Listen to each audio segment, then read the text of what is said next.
DBT had so many skills. It's like all broken down, like distress tolerance and emotion regulation and interpersonal effectiveness and mindfulness, and just so many skills that there's gonna be something there. It's like, right, first we need to manage the crisis, like here's skills to deal with that, and then once that emotion is down, then we can look at these other things, and it all being tailored towards these like life worth living goals and like where you want to go and where you want to end up. And I just felt heard and supported.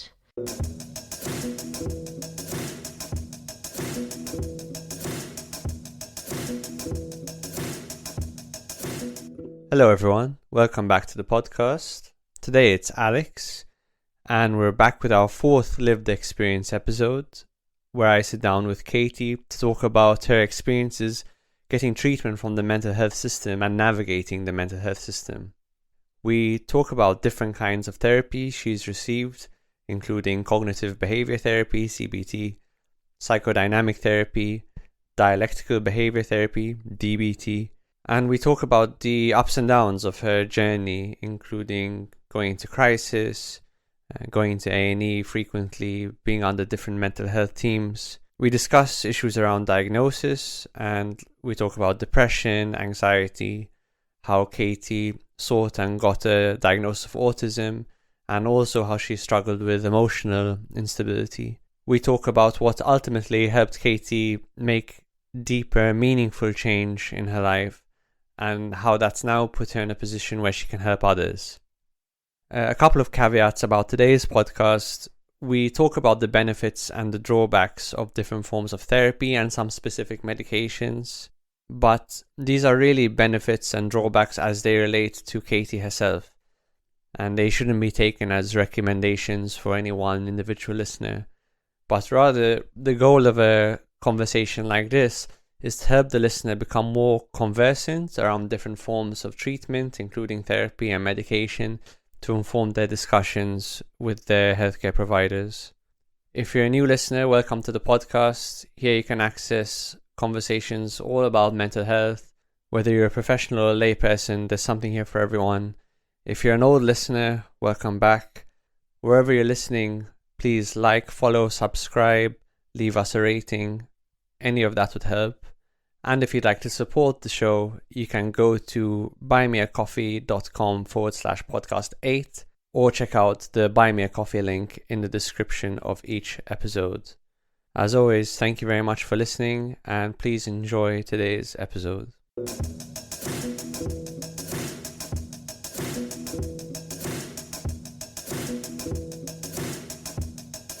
Hello everyone, welcome back. Today it's Alex, and I'm speaking with Katie. Hi. As you guys know, we from time to time do lived experience episodes where people talk about some of their experiences with their mental health, and Katie's kindly agreed to come on and share some of her experiences. So maybe just to begin, Katie, you could give us a bit of the start of where your mental health journey began, and then we can take it from there. I guess my journey, knowingly, consciously aware of my mental health, started in 2018 when I started to feel a lot lower and I had a lot less energy and things weren't enjoyable anymore, and I didn't really know what was happening or what was causing it at the time, but I had a friend at work who kind of suggested that I could try self-referring into IAPT, and so that's when I started to look at that and went to the GP as well. Through IAPT, I did online CBT for a while and then got referred to in-person CBT, and then I had like maybe 6 weeks of that and then got referred up to another level of CBT. I had really nice therapists. I got on really well with the people that I worked with, but it didn't necessarily resonate with me. I understood the concept of what we were trying to achieve and the relationships between like thought, behavior, and emotion, and kind of breaking that cycle and reframing things. And I don't know if it was just because I wasn't mentally in the right place to be doing that work, or I'm not really sure why, but it wasn't something that I found worked for me in terms of bringing me out of what I was experiencing. I didn't really know where I was in life and what I was going to do, and yeah, it was just spiraling. CBT wasn't really helping, and my all my symptoms, my depression, anxiety and everything was getting a lot worse. So you were feeling quite anxious and quite low, and it's like in 2018 it was almost a breakthrough where things got bad enough that you knew you needed to seek some kind of help. Yeah. And I didn't really know at the time what that would entail. I didn't know anything about like the system and what was available to me. It was only luckily for a friend at work that she'd kind of let me know what I could start with. And it's quite a complicated system, isn't it? It's quite a labyrinth. Yeah. Yeah. And that's what I've often found is people, like half the battle is just having some semblance of an idea of how the system works. Yeah, and I think because, I mean, a bit later on, people would tell me to advocate for myself and, push for what you need. But then I'm like, I don't know what I need because I don't know what's available. So that was kind of something I found like a bit hard as I kind of moved through my journey as well. And people often very understandably just don't know how to frame their problem. Yeah, it was all so new, and all I knew was inside I felt worse and worse and worse, but I couldn't explain that in words. I didn't have the words in my vocabulary to be able to elaborate on what was happening. And if you don't have the words, it just impacts on your ability to understand what's going on and to do anything about it. Yeah.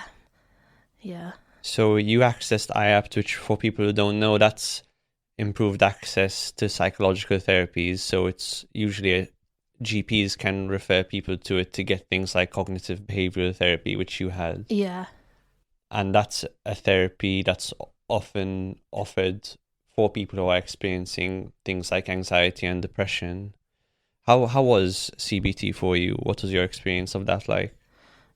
I met some really nice people. Like I had 2 therapists who I did CBT with over the course of like being referred to different levels. And I felt really comfortable with them and safe with them, but I just never felt like it was helping. Okay. And I understood the concept and what they were trying to get me to do around kind of like behaviors, thoughts and emotions and reframing things. But I don't know if maybe I just wasn't in the right place for it or what, but I didn't connect with it and I didn't see a benefit. Something didn't work. How old were you when you were doing CBT? So I would have been, started that in 2018, probably 23. 23? Is that right? Yeah, probably around there. Okay. And would you say you were feeling anxious and low sort of all of the time, or was it more episodic? Was all the time. All the time, yeah. And I think there was times when it got worse, but for a lot, like, I don't think there was ever a point where I wasn't feeling those things. It would go from like, my standard was feeling those things and it would dip sometimes. But I think I went for a very long time without experiencing any relief from those things. And do you think it's really creeped up on you over the preceding years, or was it more sudden? No, I think it crept up on me. And then, like I kind of said, with situations in my life and where I was in terms of my job and not really knowing where I was going with my life, that I don't think that helped me to find a way out. Just everything was kind of spiraling, I guess. Yes. And so then what's happened next? So when I finished my by the time I finished my second lot of CBT, I was really unwell, and the kind of ending of that was all a bit tumultuous, really, because I was in crisis quite a lot, and it actually resulted in my therapist having to call me at my flat and send me to A&E for my safety, which at the time was a new experience to me. It was the first time that happened, and that was right as we came to the end of our treatment together, with that therapist who I really, really liked. And so because that then ended, she referred me for psychodynamic psychotherapy. And I had the assessment for that. But then once I'd had the assessment, I waited at least 9 months to actually start that treatment. Huge waiting time. Yeah. And so in that gap, I mean, where I'd ended with CBT being so unwell, but then having no support then until I started my next lot of therapy, was really hard. So there was a lot more that happened in that period of time in terms of kind of crisis and self-harm, and all of those sorts of things was happening really regularly, and it was just getting worse. I managed to access some private therapy through my work, which I had kind of every now and then. And again, with a really lovely therapist who I adored, but I think because I knew this referral was coming up eventually, she was just kind of maintaining me. We weren't really doing any serious work together. It was more of a holding. Yeah, knowing that I was eventually going to get this next line of therapy. So she was just kind of holding me, but I'm so grateful for that because it got me through that period. And if you're comfortable talking about it, what did the crisis look like for you? For me, crisis at the start, when I first was experiencing a crisis, it would just be, it's all consuming mentally with the thoughts that go around, but it's just incessant. It's like having someone inside you that's just telling you how worthless you are and how horrible and disgusting you are, and that you just shouldn't be here anymore, and everything that you do is wrong, and you have no worth. And it's really, that then just leads to a spiral of just emotions, and it's horrible, darkness. And it would often include self-harm for me. And that started off not too severe, and then the longer this went on, the worse and worse it was every time. And the worse I was hurting myself and putting myself at risk. So it's like you had this powerful inner critic. Yeah. Telling you all these things, how you're not good enough in all these different ways. Yeah. And you can see how that could become a cycle, in that it would stop you from doing whatever it is you might want or need to do to actually make your life better, because you'd have this critic telling you what's the point. Yeah, I felt quite isolated in that time, and I did speak to a few friends, but never really fully about what I was experiencing, because I didn't, again, a bit like we said earlier, I didn't know if I had the words to fully explain what I was experiencing, and also I knew it wasn't normal. And kind of some aspects of it quite graphic, I guess. And I didn't want to put that on my friends. I didn't want them to worry about me or my family. I didn't really tell them much what was going on. So it was a really isolating experience. And I imagine at first you're maybe so identified with the thoughts, you don't even see them as separate from you. Which No. is a problem as well. It was, I very much thought that, well, I thought that was me, that I not even thought these things about myself, that I knew these things about myself, and they were fact and they were true. The thoughts are reality. Yeah. Yeah, definitely. So you're going to A&E quite a lot during this period. Yeah. And, you know, I've worked in A&E, I've seen people in crisis in A&E, and it's pretty brutal waiting for, I bet, hours and hours. Yeah. I spent a lot of time kind of in this period, but also probably more so actually after this, once I started my next round of therapy in A&E quite regularly, maybe once a week, every couple of weeks. Yeah. And sometimes I'd take myself there, sometimes like an ambulance would have to come and get me.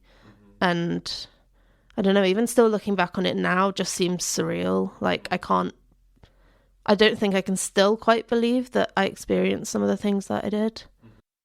You're seeing a lot of psychiatrists probably ask you a lot of the same questions. Yeah, I mean, every time I'd go, they'd kind of patch me up and then do a psych evaluation, and I'd, you know, sit and talk to someone for 10 minutes and they'd send me home, and I'd go home and I'd just still be in the same place really that I was, maybe not in crisis anymore because that would have passed, but still in the place where crisis was highly likely because I was so unwell. So the baseline was really bad, and then you'd have like these boil over moments where things would be particularly bad. You'd go to A&E. Yeah. So then what happened next? So then I started in February of 2019. This is all still pre-COVID. Still pre-COVID, although that's coming up. In February of 2019, it was, got my referral through and started psychodynamic psychotherapy. And that was tough. It was new and it was very different to CBT. It was, we're gonna sit in this room together, and she would almost like wait for me to start talking, and I didn't know what to say. And she very much wanted me to lead it, and then I didn't know where I stood with that because I didn't know what she wanted me to say or what she wanted me to talk about. And so she would ask me some questions and we'd have conversation, but it would just almost leave me more confused. I was really overthinking what it was I was meant to be telling her. I felt like there was a right and a wrong thing to say, and I didn't know if I was doing it right or like, and so I'd end up in crisis quite a lot after a session.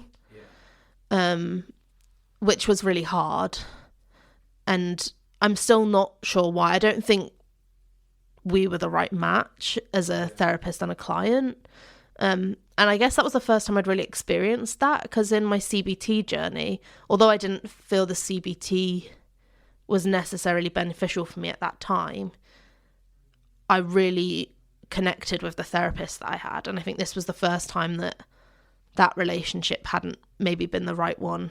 And I think that stressed me out a bit as well, because I was like, I've waited 9 months for what I'm hoping is going to turn my life around because it's become so unbearable.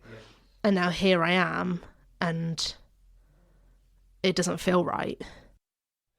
Did anyone ever explain to you how psychodynamic therapy is intended to work, or what the general gist of it is? I think they must have done. I think when I had my assessment, and probably when I started, I think they must have explained to me, but I don't think I don't know if it's because of where I was mentally at the time, but I don't think I ever was invested in it, I guess. I don't know. I think often they when psychodynamic therapy is delivered, it's not really explained how it should work, and I think many people have your experience, and it's very confusing and very triggering, especially if you're looking for a relationship to help regulate your emotions. The general idea of psychodynamic is the therapist does create that space for you to speak as spontaneously as possible, where there is no right or wrong answer. This is essentially a Freudian technique. And the idea is, by speaking spontaneously, you start to dive into your unconscious. When we speak in a structured way, let's say we prepare what we're going to say to our therapist, or it's very structured, we tend to stay in the realm of the conscious, which it can be helpful, but we don't learn much about ourselves. So the point of psychodynamic to start to dive into your unconscious, draw it out, and also draw out those relational patterns. But the problem is, often it's not explained to people. No, I don't think anyone ever told me that. And B, I don't think it's right for everyone because it can be incredibly triggering.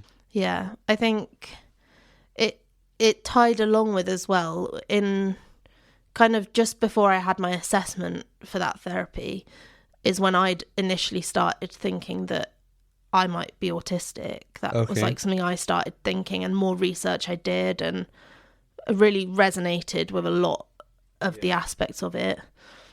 And I spoke to my GP to ask for a diagnosis referral, and was kind of brushed off, never did get that referral. I spoke to the person who did my assessment for the psychodynamic psychotherapy, because we'd done a very long session where he'd asked me a lot of different questions. And he kind of said, oh yeah, okay, well, you might be, but don't worry about that for now. Like, let's do something else first. It's kind of like, okay. And then I spoke to this therapist about it. She was like trying to unpin where this anxiety came from, and was explaining to me that I wasn't born anxious, and so it's come from somewhere and something's happened. And I wanted to try and say to her, I think to some extent I was born predisposed to anxiety because of, I think I might be autistic. And she brushed that off and was like, no, I don't, like it wasn't a thing. I felt so invalidated. I see. So that was hard as well, because I was trying to explore who I was and who I was thinking I might be. The people that might be able to help me with that were telling me no, like either it's not important or that's not you. So I think that, on top of everything else I was experiencing, was hard. And then, so that was February of 2019. So I had maybe 4 or 5 sessions, and then lockdown. And it was stopped. Therapy stopped. Everything stopped. You didn't have it online? No, nothing. Wow. And I had a care coordinator at the time, but I didn't have a very good relationship with my care coordinator. So, yeah, although therapy wasn't really helping me, I still felt like this rug just pulled out from underneath me, and I suddenly had no contact from anyone. And I kept asking, like, when they were going to take online, when they were going to start, like, online appointments, and they never did. And so I waited until September of 2020 for anything to start back again. And then you had your therapy online again? Yeah, so I went back to the psychodynamic psychotherapy, which was hard because I really wanted to do it in person. But because I had a mask exemption, because my anxiety was so severe and I was getting panic attacks anytime I tried to put a mask on, they wouldn't let me go into the hospital where they were doing the treatment, which was understandable, but it meant I did have to do it online. And I found that really hard, because I don't know, I just didn't connect with it again. And I think because I was already finding it difficult, and then when a session would end, instead of me having almost some wind down time where I had to make my way home, I was already at home by myself, just kind of left with all these things that I was thinking from whatever session we'd have. It's like you unearthed a bunch of stuff. Yeah. And then you were just left with it. Yeah. And so then I was in crisis again, nearly after every session. And I would go to A&E quite often, especially like of an evening after I'd had a therapy session. And the therapist even had to call the crisis team for me one time because she was worried about me. And so because of that, and because I wasn't handling well, because I was ending up in crisis, she said we had to stop therapy because I wasn't fit to be in that therapy if every time I was ending up in crisis, which is totally valid. And to be honest, I don't think it was ever going to work for me. That style of therapy, or like that relationship that I had with that therapist, I don't think it was right for me. But on the other hand, again, therapy was gone. And it wasn't like, this isn't right for you, here's an alternative, like other support to get you through what it is you're experiencing right now. It was like, you're not well enough to be in this therapy, so we're going to end this therapy. So it must have just reinforced that inner critic. Yeah, so much. Like, I couldn't even do that right. I couldn't even have therapy do right. therapy right. And that was just, I just felt really stupid and awful. And like, if I couldn't even do that right, then what is the point? And that, and I had nothing. I had no one. I had my care coordinator, but we had I wasn't sure at the time what they were even supposed to do for me because I never heard from them or spoke to them. And during this time, you were beginning to suspect that you might have autism? Yeah, still thought that was the case, although then some things that had been said to me was also making me think, like, maybe I'm making that up as well. Maybe I'm, like, thinking I'm something that I'm not. And so even that was like, I was confused. Like, I thought I had autism, but I didn't know. And I didn't know. I'd asked 3 different people in various places for help with it, and I'd been dismissed at all of them. So I didn't really know where to go with that. What were the things that made you suspect that you had it? So I had a lot of difficulties with sensory input, so very loud places or very bright things, or a lot of very fussy eating habits, and like textures of clothing and stuff like that. My interpersonal relationships and things that I like did and didn't want to do always felt very different from my peers. And my interests in terms of, like, particularly in my teenage years, when a lot of teenagers have, you know, they want to go out and they want to have like relationships and all of these sorts of things, and I was just never interested in that, but I didn't know why, and it made me feel quite secluded because I didn't feel like I could cope in those situations or want to be involved in those situations. But then also that's very isolating because in that, you know, when you're a student or whatever, you're the only one that doesn't want to go out and is like, I don't know, it was a hard thing. And were there things which you were particularly interested in that your peers weren't? Yeah, like hyper-focused interests. Well, kind of one of my interests when I was growing up was like dance and musical theatre. And I was like hyper-focused on that, and I'd miss friends' parties, and I'd like, because I've got to go to dance. But then when I went to college, I went to a dance college. So then there was a lot of people around me that shared that interest because it was kind of like specialist. But you weren't so interested in relationships for their own sake? No. And yeah, there was, various things. And anytime I'd kind of research what autism was, and then I'd be like, oh my God, that's me. Like, I resonate with that. But then people were dismissing it. So I felt like I was wrong, or kind of intruding where I wasn't welcome, almost like a community that I shouldn't be a part of because I'm not autistic. That's what they were telling me. Like, it's not important. Like, just leave it, sort of thing. So it was late 2020.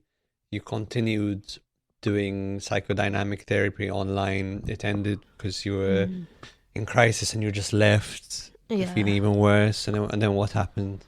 So after one particular crisis, I ended up under the home treatment team. So I worked with them for probably a couple of months. And again, that was just kind of like maintaining me, really.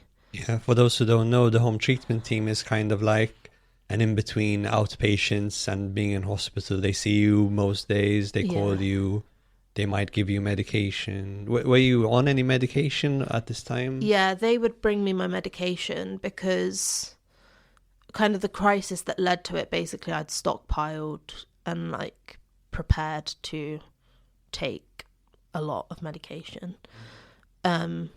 And then like right before I did it, had phoned the crisis team. So they'd like sent people around me and obviously like took it all away. So they would bring me my medication like every other day. I can't remember what medication I was on at the time because I've been on a variety of different ones over the years. But yeah, they would do that, and they would basically they would speak to me about different things. And I remember one lady, she was really lovely, and she made we made a toolbox thing where I'd put like lots of comfort items and things that would hopefully like help me in a crisis. And I thought that was a really good idea, and it was something I still use now. I mean, it didn't stop me from ending up in crisis, but I don't know, I just remember that, and I remember her investing in me to help me do that. And you felt someone investing in you. Yeah, and I felt like someone was listening to me. And I remember saying to her, like really upset one time, that I didn't think people thought I was trying. Like, I got the impression from anyone that I was speaking to, which wasn't very many people, but I guess even from like therapy and stuff, that people didn't think I was trying to get better, that people just were writing me off like I was intentionally wanting to be unwell and therefore not engaging with support appropriately. And I remember saying to her, like, I think people just think I'm not trying, but I really am. I really want to be better, but I don't know how. And yeah, like, she helped me the best she could, but obviously that was like a short-term sort of thing. I think that happens quite a lot amongst mental health professionals when they see people in crisis or in despair and they're not improving. I think one of the ways professionals defend against that despair, instead of acknowledging it or sitting with it, is to just put the responsibility on the person. They're not doing enough. And it's a kind of way of cognitively bracing yourself against this very difficult to tolerate situation, which obviously isn't very helpful to the person who's experiencing that. No, and I think when you've already got all of those thoughts going around that you're not good enough and you're not worth anything and you don't do anything right, and then to kind of get this feeling like people think you're not doing enough, it just adds to that, because you just think they're right, like I'm not good enough. It's why I think really mental health professionals all need to have some period of time where they get their own therapy for their own personal development. Because if we're not aware of the things, like, say, some people might be some people might have quite a lot of difficulty dealing with people who are anxious, or some people might have difficulty dealing with people who are depressed or who have psychosis. And unless you do some introspective work yourself, you're not going to know what your specific vulnerabilities are.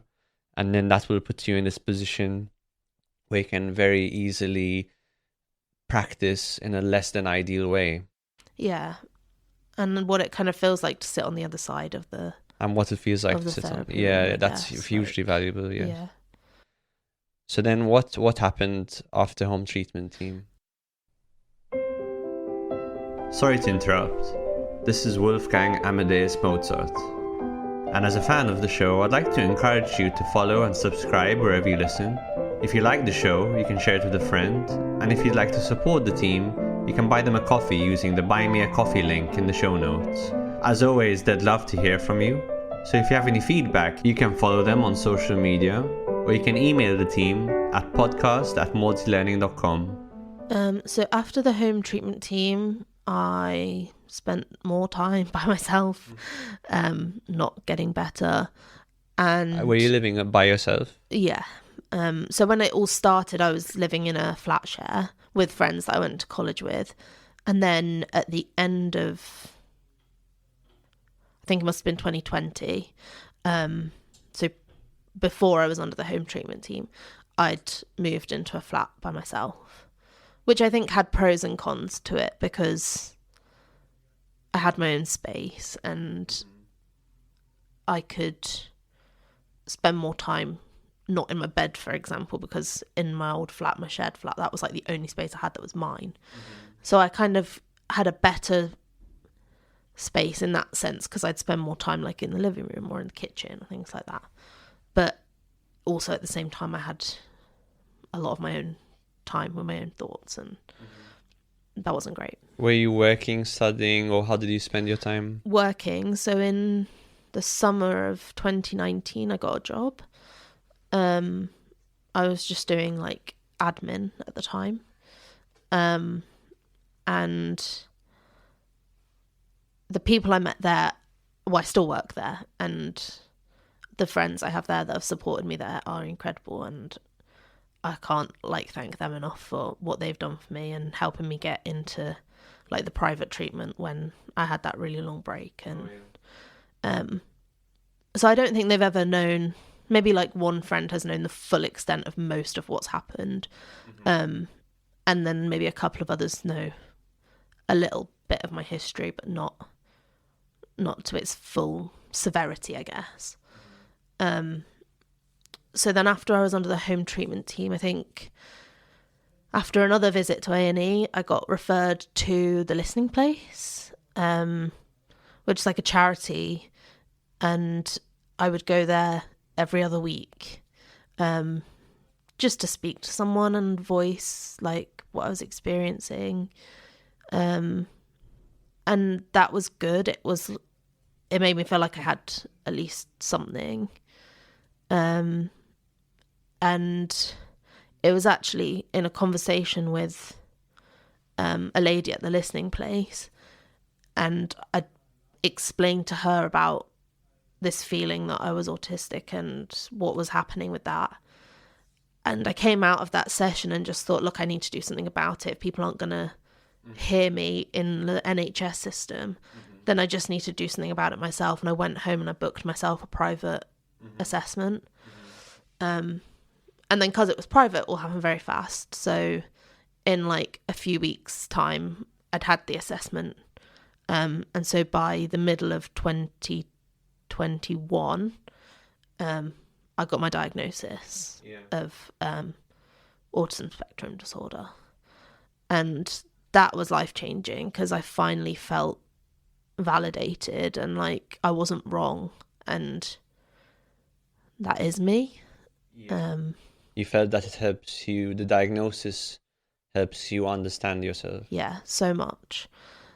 And like it wasn't, some of the things I experienced in my life, it wasn't wrong to experience. I wasn't abnormal or weird or whatever. Like that was me, and I'm not the only person that feels like that. And it it did open up a community for me. So you're able to meet other people who are experiencing something similar. Yeah, I mean, to start with, it was just kind of seeing things online, like, you know, following different Instagram creators and stuff like that who would post things, and they just felt so relatable that I just was like, oh my gosh, these people experience those things and so do I. And like, it just felt right.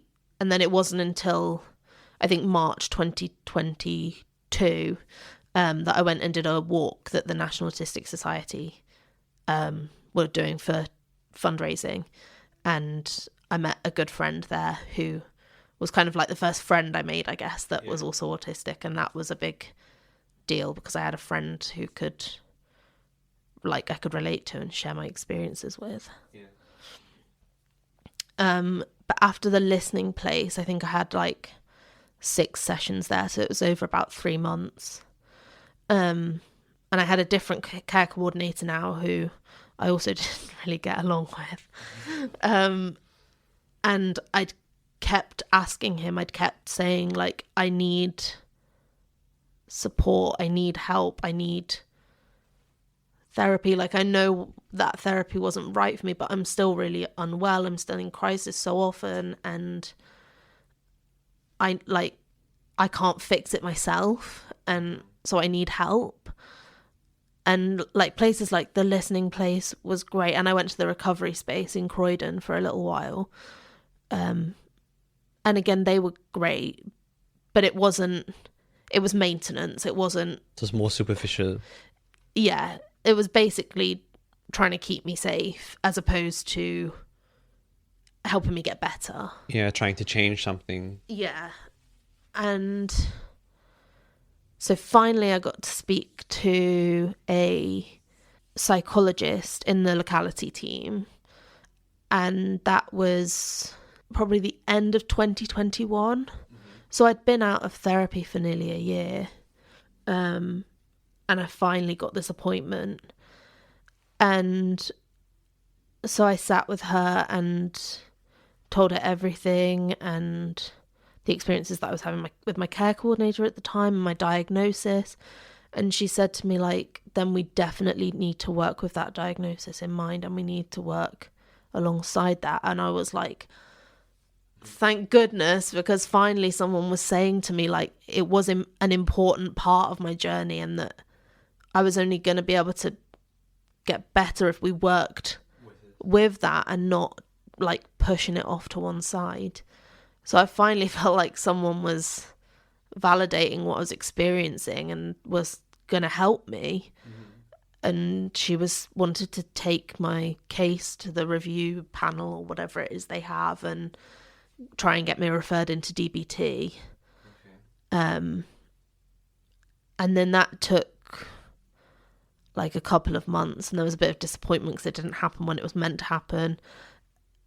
Like they ran out of time or whatever to discuss my case at the review I thought it was going to be at, and then I had to wait till the next one, which now sounds like, yeah, okay, fine, whatever. But at the time was like the worst thing anyone could have possibly told me, and like resulted in another crisis and another trip to A&E. And so even things like that, my emotions were just so heightened, and your emotions were volatile. Yeah, and it was so important to me. I finally felt like something was going to help, and then, oh, but not yet. And it was just like the end of the world. Because I like for that whole time, and I think for that whole year, all I was thinking was like, I don't know how much longer I can carry on or wait for something to get better.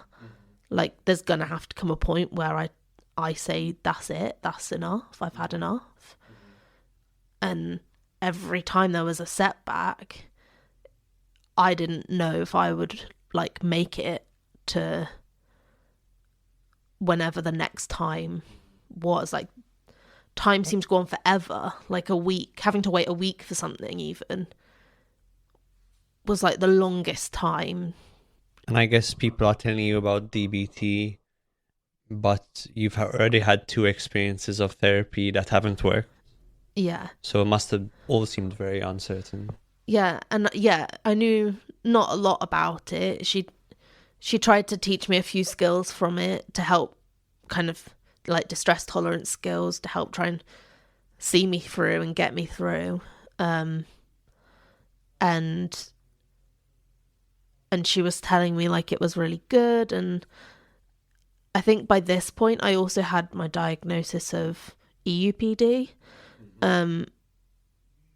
So she was like, you know, it's got a lot of like good track record for people with that diagnosis. And Do you agree with that diagnosis? I don't know. I think maybe, yeah. Certainly when I read about it, I do see a lot of myself in it. But then I've read a lot of things about there being a lot of parallels between EUPD and autism, and so maybe it's not that. Maybe it is just related to my autism, but it can be quite confusing. Yeah, but then equally you could have both. So I don't fully know, but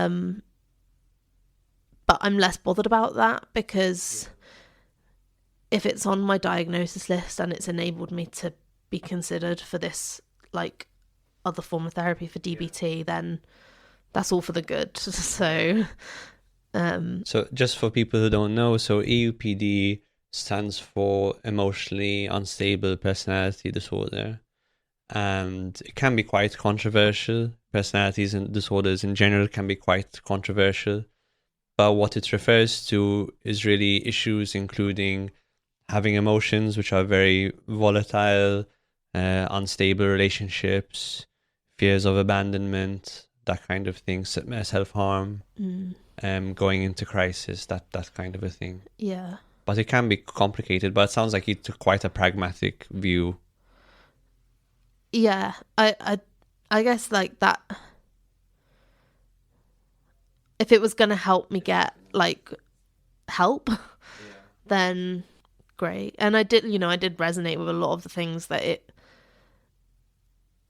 kind of laid out, and you know, maybe that is the case. Yeah, and I think there's a lot of, it's not I don't think it's a diagnosis or a condition which is handled with enough nuance and sophistication in the way it's delivered or communicated with patients. Yeah, I don't think anyone like professionally has really explained to me about it. I think it only came about after like a regular medication review with a psychiatrist. Yeah. It like ended up, you know, when you get the letter back and it was on the list. Yeah. And so I was just like, oh, okay. Like did some research about it myself, but it was never one that I don't think anyone ever sat down and spoke to me about it and explained what that meant, or what that meant for me and my treatment, or my like what I was experiencing. Which is a huge problem, because I actually think it's a really important cluster of issues that many people experience. Obviously the name isn't very inviting, but like you said, it's often not explained. I've seen it many times, that diagnosis has been given but not explained. But then like when I'm talking to patients about it, what I find helps the most is kind of ignoring the name but actually talking about the issues themselves, and just having that discussion, are these issues you resonate with or not, and then a bit of an explanation, kind of a psychosocial explanation of how these issues can come about, I found to be quite helpful. Yeah, and I think that's kind of what I did with myself and Google. You know, did a lot of research about it and do relate to a lot of things. I think I had a lot of like rejection related issues surrounding I sometimes referred to it as pinballing around the system. Yeah. And you know, COVID obviously not helping, but on quite a few occasions therapies ended or been withdrawn, and I've not felt better and then not felt supported, and I think that's led to a lot of turmoil. And so I related to the rejection side of things a lot, specifically in that. I think it does play into other areas of my life as well, but I think that was where I was getting most emotional, I guess, about rejection, was related actually to my experiences in the mental health system. Especially because they're the people that are supposed to be helping you. So if they're rejecting you, then it's like this really powerful signal of like, what's wrong with me? Whereas actually there are a lot of flaws in the system. Yeah. And I reached a point of like, maybe no one can help me. Maybe I am now at a point where I'm beyond help, and this has got so severe that I won't get better. And that's scary. So at what point then did you start DBT? So in February 2022, my case got taken to the review meeting, and the same day I had a phone call from my new DBT therapist, and then like a week or two later I started. I was amazed that there wasn't even really like a waiting list. Like as soon as I got the referral into it, I thought I was going to get this referral, and then like the experience I'd had before, in like 9 months time I'd finally start like therapy again. So then when like I got the call and it was like, yeah, we can start next week, was like nice change. Amazing. Yeah. What was DBT like? How was it different to the other therapies you had? DBT had, or has, I'm kind of like nearly at the end of my DBT journey now, but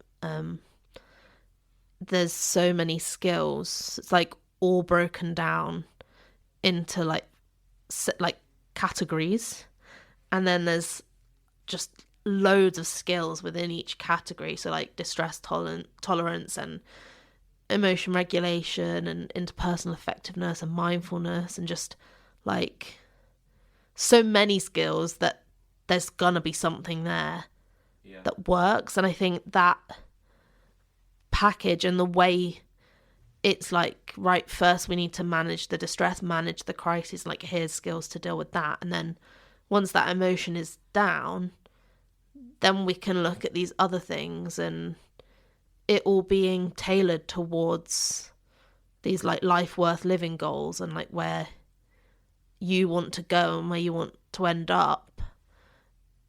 And it just, and my therapist is like amazing, and I just felt heard and supported, and like he genuinely wanted the best for me, or does want the best for me. And even that just made me feel lifted, like there was hope. And it's intense because you have like one one-to-one session and one group session every week, and group's like 2.5 hours, so it's quite a long session. Yeah, I've been in those groups. And I was really like tentative about that to start with, because like through the whole of the rest of my journey I'd always said no to group things, because the thought of that terrified me, and the social aspect and talking in front of other people. But it was part and parcel of what came with this treatment, and I wasn't going to turn it down, because I'd felt like I'd waited years. It was now 2022 and this all started in 2018. I felt like it had been nearly 4 years I was waiting for this like opportunity, so I wasn't going to turn it down. So I just had to accept that was going to be a part of it. But because it's so structured compared to like, for example, the psychodynamic psychotherapy, which is very much like sit back and let's see what happens, and instead it was like, here's a skill for this and a skill for this and a skill for this. And it was like, I think particularly for me, I like to know how things work. I like things that are tangible, and it just made so much sense, and everything had a reason, and it's so logical as to how it can work. Then on top of that, so on top of the one-to-one and on top of the group, you can have phone coaching. So your therapist is there at the end of the phone, and to be honest, he would probably say to me, I've not used it hardly ever, which is true. But even knowing that knowing that it is there is just something in itself. like you wouldn't go into any emotion alone, or like if I needed support in a stressful situation, it's there for me if I need it. And just knowing that it's there was a massive change to what I'd felt previously. Mm-hmm. Yeah, I'm a big fan of DBT because I'm a fan of all kinds of psychotherapy for when it's appropriate. But I'm a big fan of DBT because it's very structured, as you said, and it really takes you through things step by step: the stress tolerance, emotional regulation, relationship skills, mindfulness. But it can be very, very deep as well. It can deal with some really deep areas, like how to deal with suffering. Yeah. And I like think, Buddhist concepts and things like that. yeah. But I think the difference for me was that it was always dealt with in a way that was like positive. So even though we are dealing with a massive negative, it's all about how we can change that or make changes. I guess this whole concept of like change what we can and accept what we can't. Mm-hmm. And it's kind of how it's approached in such a way that it wants to better the situation, not let's just talk about that and leave it there. Yeah. It's like, okay, let's talk about it, but then what are we going to do to... It feels proactive. It's proactive. Yeah. And it has that optimistic view of creating that life worth living they talk about. Yeah, and I think because you've got kind of this homework of like you're doing a diary card and you're doing it every day, kind of rating certain emotions and tracking if there's any problem behaviors happening, and then you're doing like your group homework, which is doing the skills but then filling out worksheets to do with them.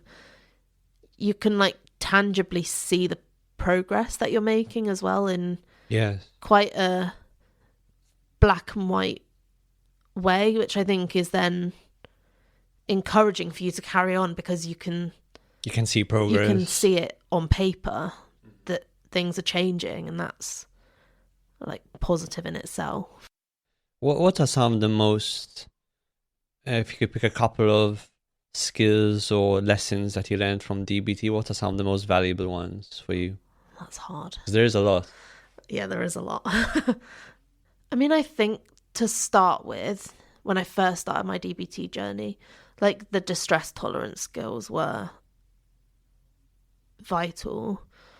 And so probably like paired muscle relaxation and like breathing and things like that, like tip skills were helpful for me. And they do now still help me to manage like stressful situations. Mm-hmm. I think mindfulness has been a massive game changer. I think like in the past, when I'd heard about mindfulness, I immediately thought meditation. Mm-hmm. I was like, it's not for me. I can't do that. And kind of in those years prior, my mind had been so busy with a lot of unwanted thoughts. I was like, I can't meditate. Like I've got all this stuff going on in my head. Like that's not helpful. But actually, the more I've learned about what mindfulness actually is, and that it's not just meditation, and there's so many ways you can just incorporate it into little moments within each day, and just that kind of idea of being present and, you know, doing things one mindfully and one thing at a time, and also non-judgmentalness as well, those kind of like aspects of mindfulness, that's been really insightful and something that I didn't think I'd ever engage with mindfulness, and now I'm like can't say enough good things about mindfulness. What is mindfulness to you? Like if you had to explain it to a 5-year-old, what is mindfulness? Mindfulness is about being fully aware of a given moment and not being influenced by the past or worrying about the present, but just acknowledging this moment and what I'm doing here and now. And it might be like eating dinner and actually appreciating the food that's in front of you, whether that be like how it looks or how it tastes. Or like in the last year or so, I've gotten so much back into reading, and now I find I can read and just read and enjoy a story, and anything around me doesn't matter, and my brain can be fully invested in that story, and I can block out anything else that's going on in my life. Because if you're engaged with the present, you're not going to be troubled by the argument you had 10 years ago or all the worries about the future. Yeah. And it just makes me appreciate things more, even like little things. Do you think it helped with your inner critic? Yes. Well, we do mindfulness of current emotions and mindfulness of current thoughts. And I don't know, I think I've taken an approach to mindfulness of current thoughts that makes my DBT therapist laugh. But I basically ended up calling my negative thoughts Barry. So now it's not me anymore. And like where in the past I was like, this is what I know and I know it to be true, and it's my thoughts, but I'm telling them myself because that is reality. Yeah. And I don't live completely without those thoughts now, but when they start to go, I can turn around and politely ask Barry to be quiet, because it's him talking and not me, and I can turn around and tell him that that's not helpful and not true. You've created that separation. Yeah. And it works quite well. Yeah. And you said you did mindfulness of emotions as well, so you can get that distance from your emotions. Yeah, and kind of being able to... It's good because in DBT we've learnt about these kind of core emotions, and it's helped to give a name to these different things that you experience, and then in turn ways to deal with each of them and what that looks like. And so now finally as well, you can, a bit like what I said earlier with not knowing how to express what it was that was happening, and now you've got this vocabulary of like a set of emotions. And I mean, it's quite hard to limit every emotion to like just that set that they give you in the book, but everything does fit in kind of somewhere into like one of those. Then being able to identify that and then be able to verbalize what it is that you're experiencing makes it less powerful, I think. You can use words like we talked about in the beginning.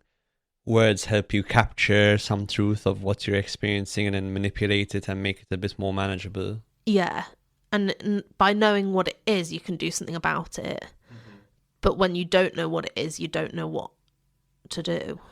So you said you're almost finished with DBT now. Yeah, I've got like just a couple of months, 3 months maybe left. And don't they call it graduation, right, when you finish? I think so, yeah. So where are you at now in terms of your moods or your anxiety? Much better.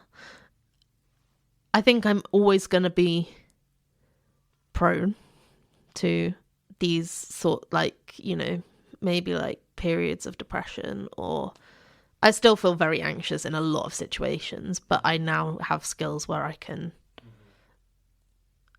live with it. Sometimes I think like there's a bit of, it is significantly lower than when I started DBT. When I look at my diary cards and I look at like how I'm rating that emotion, but it's still very much there, and particularly in certain situations.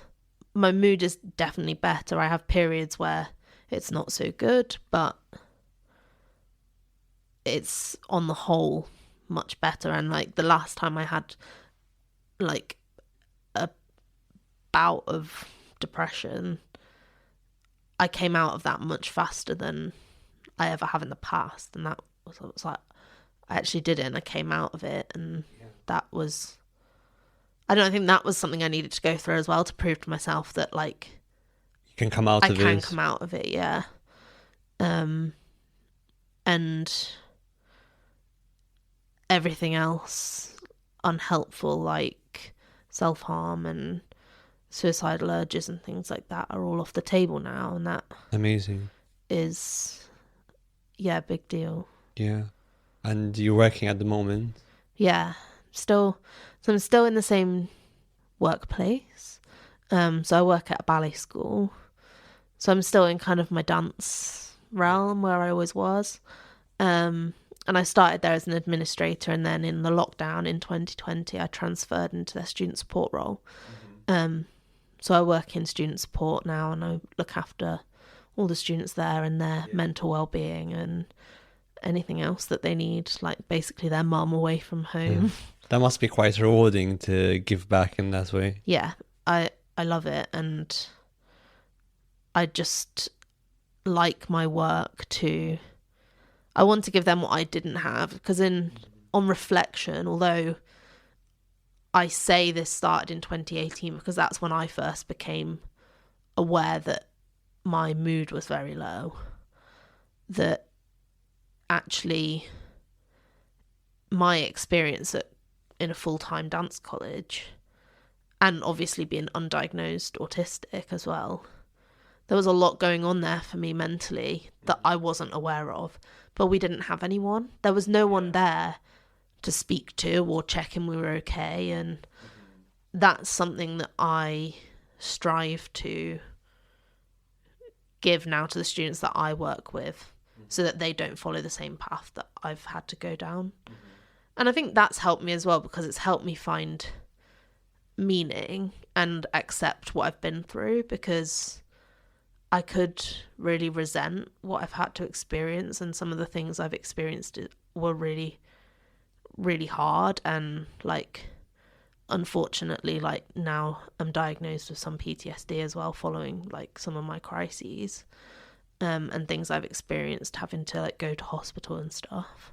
But those things that I've experienced have made me better at my job, and I have an empathy with my students that I think is quite unique. And so I'm like, well, if I'm going to have gone through that, then I need to make it for a good reason and help other people.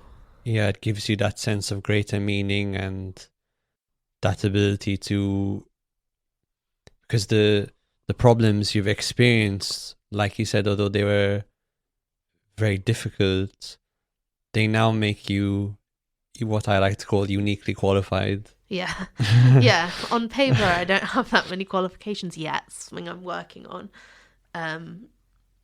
But in terms of life experience, you have some really rich, although difficult life experience that you can mine to help others. Yeah. And there's not much they can throw at me that surprises me or makes me uncomfortable in a way, because I've probably experienced worse. And in that sense, I really like what I do, and I'm expanding it into kind of doing my own business on the side and trying to improve like awareness and support for neurodiversity and in arts education as well. So I'm like mentoring autistic and ADHD students, and also providing workshops for dance teachers on how to accommodate their neurodiverse students as well. Amazing. Did you, at any point in your journey, did you find medication helpful at all? Is medication still something you take, or? Yeah, I still take medication, and it's something I've always had an odd relationship with. I've never fully known if it's been helpful for me or not. And I guess there's always that thing with like an experiment, is I can't go back and do the exact same thing again without it to see how it would have affected me. But I was on I've been on several different antidepressants like through my journey since 2018. But obviously as things got progressively worse from 2018 to like 2020, end of 21, beginning of 22, I was just adamant that wasn't helping me. Like medication was not helping. I was feeling worse and worse and worse and worse. They changed my meds a few times. No change. I felt awful. I was adamant they weren't helping. But I kept taking them because I didn't think they were making it worse. And I didn't really know enough about it either to... I was putting my trust in people that do know about it, and putting my trust in like the GP and the psychiatrist that were prescribing them to me because they know more about it than I do. And then recently, so kind of middle of last year maybe, or maybe towards the end of last year, when I dipped and my depression came, I won't say came back because I don't think it went away, but like got worse.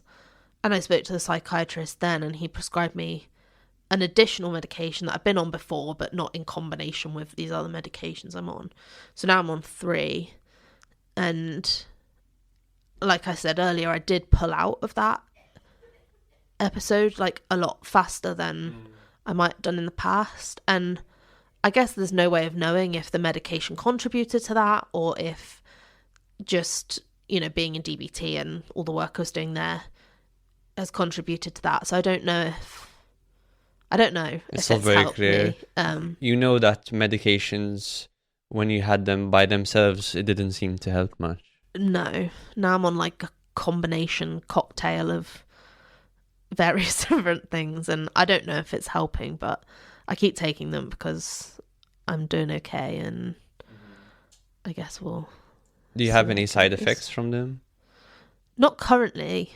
I did take metazapine once, and that really didn't go well. I felt very, very like spaced out.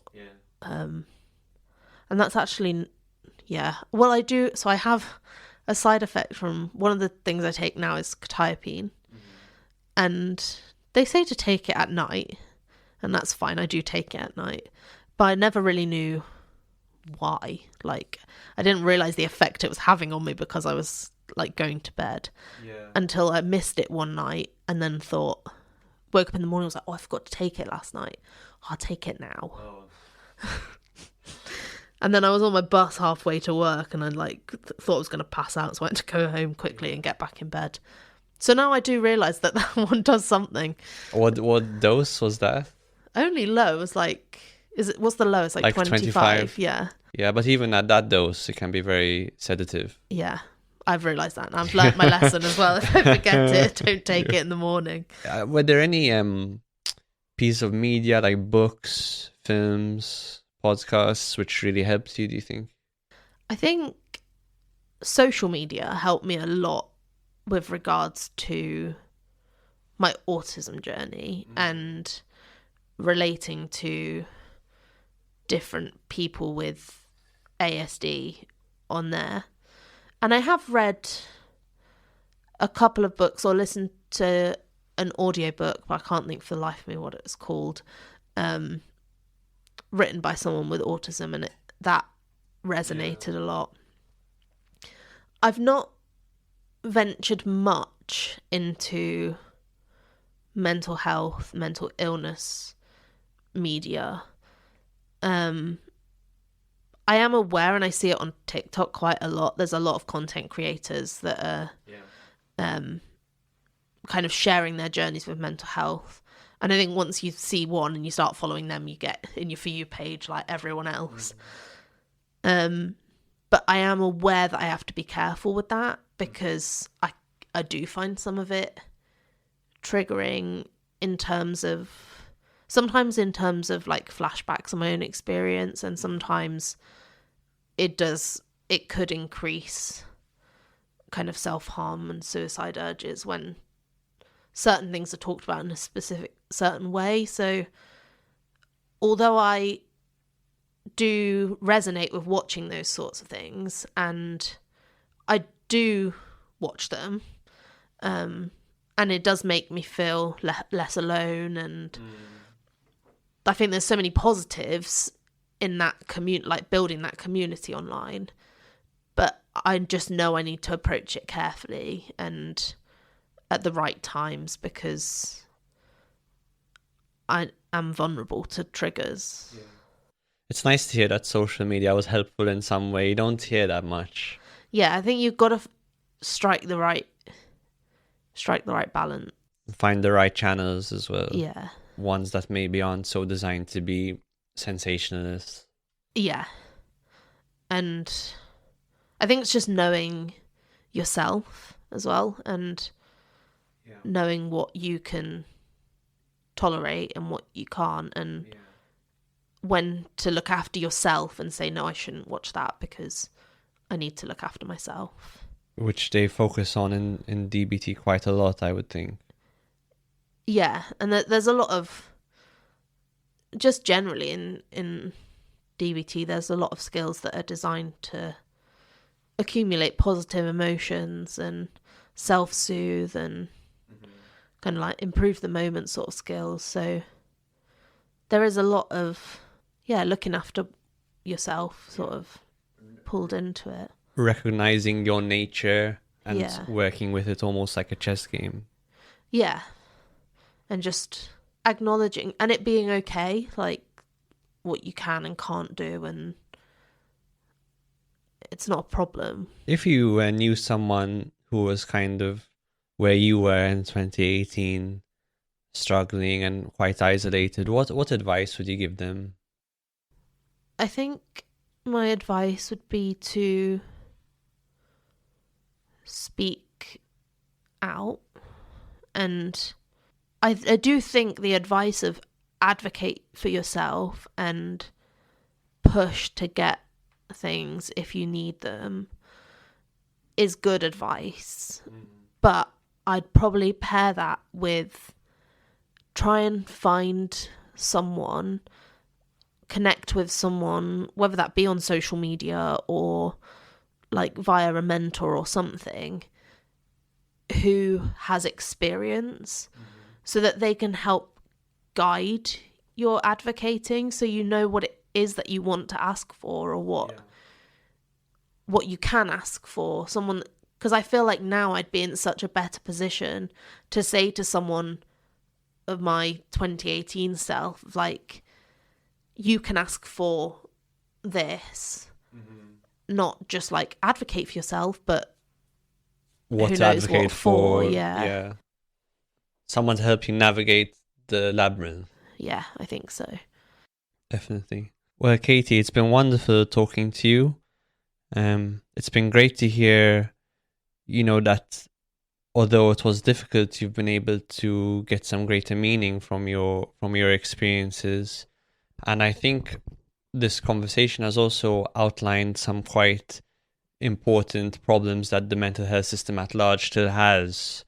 The being pinballed around, and how this sort of large-scale bureaucracy we're trying to work with can often leave people feeling quite, invalidated and rejected. But at the same time, I'm glad you found a therapy that it sounds like really was impactful and helpful for you.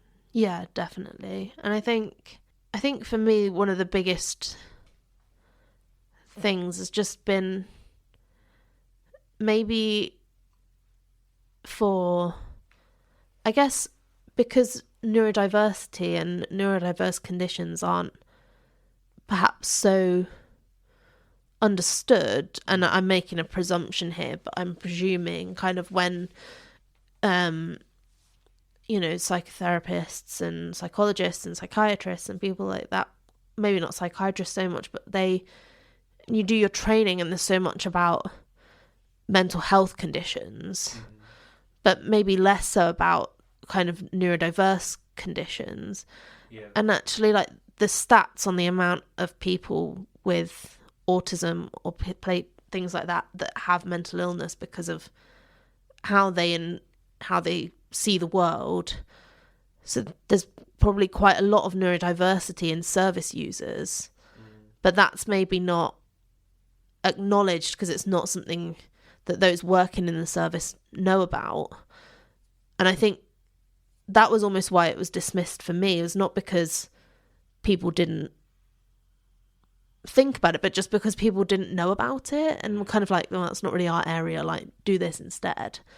But there's so much crossover that I think I think acknowledging that and exploring that more as a possibility when people are presenting with anxiety and depression, and is there other stuff going on? Is there other conditions that aren't necessarily mental illnesses themselves, but that are having an impact on that? And I don't know if that would have changed things for me if people had been able to help see that in me earlier on.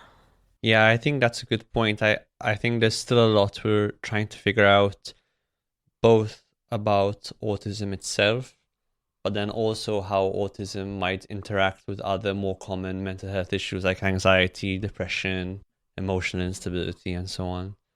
So yeah, I definitely think there's a lot of ground left to cover there. Thank you very much. Thank you Casey. for having me. Thank you.